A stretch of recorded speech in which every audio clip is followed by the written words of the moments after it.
È l'Italia, la nazionale, perché per la terza volta ci tocca fare i cosi off. I playoff. E rischiamo di strangosare guardando i mondiali dal divano a vedere che altri che giocano. Il rischio c'è. Che cosa d'ori di adesso Giocatori. ha penso solo a mettersi i cerchietti a tagliarsi le cose a ciglia con le pinzette, Vero, a bravo, scrimacciarsi dai, i bracci e i dinozzi. Una volta i cosadori venivano fuori con la meta imbombegata di sudore. Anche perché le maglie erano un po' diverse. Di lana merino per forza sudare. Avevano i muscoli chenici che quelli che giocavano contro l'Italia, contro quei giocatori lì, se la facevano in braghe. È vero però, è vero. Altri, è vero. Ci pensiamo addosso se giochiamo contro la Cosadonia lì, la Macedonia. la Cosavia, dai. Eravamo usciti con la Macedonia. La Macedonia, l'amaro, il caffè in tassa grande, dai.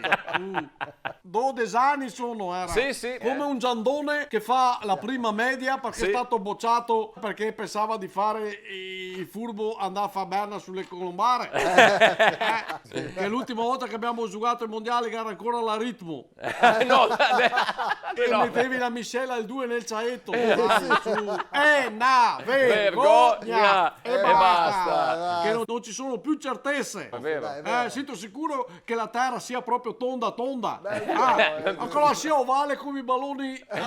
In effetti è un geoide, in effetti, è vero. Un geoide. Però io ho fatto un'altra scuola, non ho fatto il geometra. Mi sarebbe piaciuto fare il geoide.